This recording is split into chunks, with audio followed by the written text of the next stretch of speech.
Rustam Sa'diyev meni bivshiy erim. Manzura otvet qildi. Manzura, sizni rejissor eringiz bo'lgan ekan. Unga dom oldirib qochib ketgan ekansiz. Endi bildingizmi? O'sha rejissor erim bilan Dom kinoda ofisimiz bo'lgan. Betty Qursin shu ham xonandami? Lekin siz filmlarni Manzura uchun olgan ekansiz. Nimaga ajrashib ketdinglar? Xudo biladi. Nimadir sabab bo'lgan bo'lishi kerak-ku Manzura bilan ajrashishga. Ajrashishga sabab Rustam Sa'diyev bilan poqa degan qo'shiq chiqaring lutchi. Qo'shiq chiqaring lutchi. Uy podarka qilgan yolg'onmi?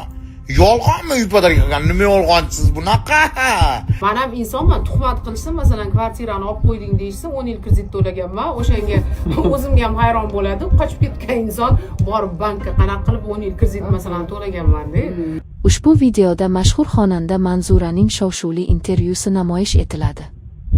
Unda u rejissyor Rustam Sa'diyev bilan munosabatlari haqida gapirdi.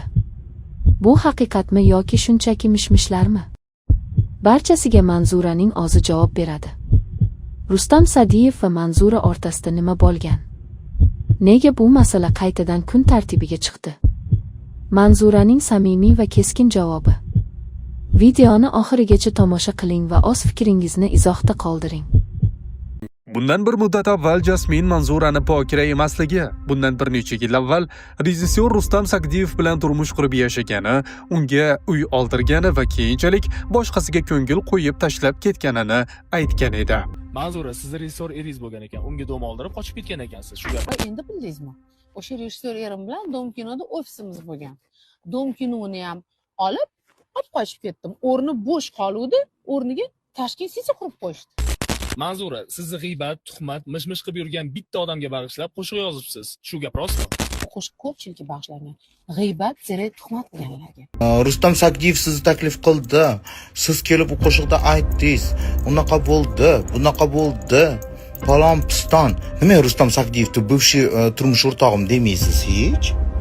Uy podarka qilgan menga deb intervyuzni ko'rib qoldim. Qiynalib bir so'mga ishlatib, qiynalganman. Hamma artistlar shunaqa deydi. Qiynalganman deb. Nimaga hech Rustam Sa'diyev turmush o'rtog'im, meni bivshiy turmush o'rtog'im. Keyin men klipdagi bolani sevib qolib tashlab ketganman demaysiz hech Manzura opa? Hech ham aytmaysiz nega? Manzuraxondan intervyu olishibdi. Ko'p mish-mish degan qo'shig'imga endi PR qilish kerak-ku. Ko'p mish-mish degan qo'shiq chiqardim. Bittasiga atab menga qo'shiq chiqarib o'tkazib ham chiqdi. Ey zolim degan qo'shig'a. Menga atab bechora qo'shiq aytaveradi. Bit to'yga chaqirmaydi bu becharalar. Bit to'yga chaqirmaydi. Rustam Sa'diyev bilan poqa degan qo'shiq chiqaring lutchi. Qo'shiq chiqaring lutchi. Uy podarka qilgan yolg'onmi? Yolg'onmi uy podarka qilgan? Nima yolg'onchisiz bunaqa? Nima yolg'onchisiz? Hozir o'sha klipingizni topib men qo'yaman. Qaysi klip edi o'sha? Esinglardan topdik-ku? Tigrlar, tipa anaqa qilib qilgan-ku.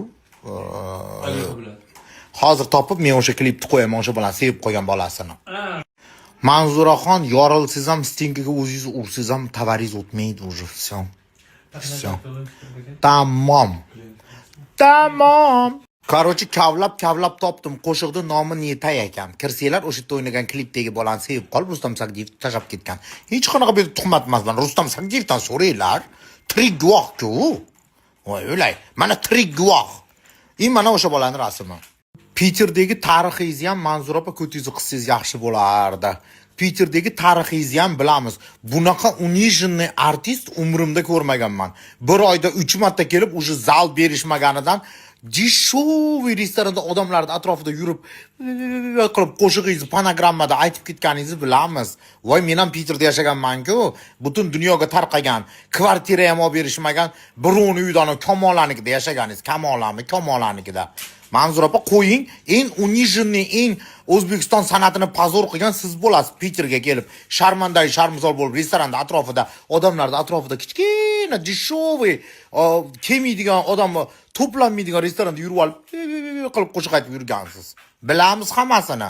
Eng dishmanski artist shou biznesi sizsiz. Dishoviy artistligingizni dokazat qilib beraymi? 2016-yili 5-avgust kuni mana Guli siz bor edingiz sizdan. Guli bor edi, dugonalarim bor edi. Biz konsertingizga borganmiz. Aktiviy zalda, eng dishoviy zalda konsert bergansiz. O'zim живой guvoh, o'zim buni ham tuhmat, yolg'on deyishingiz mumkin, lekin o'sha yerda Mirolim vidushi bo'lgan, Rustam kimdir Palonchiyev bo'lgan, organizator it kelmaganidan 2 avtobus kir shaltoq stroykadan odamlarni olib kelgan. Yolg'onmi bu ham? Bu ham yolg'onmi? O'zim lichda o'tirganman. Non-stop bilan chiqib bitta joyda turib olib, deb turib aytaverganingizdan уже yarim soat o'tirmasdan biz turib chiqib ketganmiz. It sizga qaragisi kelmagan, biz turib chiqib ketganmizda, o deb hamma hayron qolib lol qolgan. Sizga it ham qaramagan va pishi. Taralmagan parigizni kiyib olib chiqib konsert bergansiz.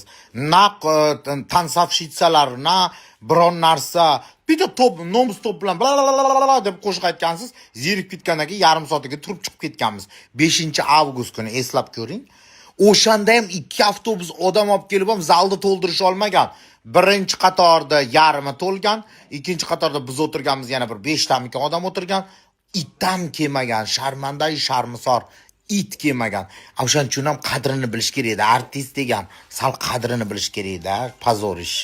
Buqqan bilan buqqan pul berar ekan deb yugurib boravermasdan. Rustam Sagdiyevning qadriga yetish kerak edi. O'shaning uchun bechora pulni sarflab ko'targan edi. Qayda yo'q, klipdagi cho'choq deb yugurib ketavermasdan. Birovni g'iybat qildi deb chiqavermasdan, haqiqatni tan ol, dishovoy artist. Men ham insonman, tuhmat qilsa, masalan, kvartirani olib qo'yding deyishsa, 10 yil kredit to'laganman. O'shanga o'zimga ham hayron bo'ladi. Qochib ketgan inson borib bankka qanaqa qilib 10 yil kredit masalan to'laganman-da.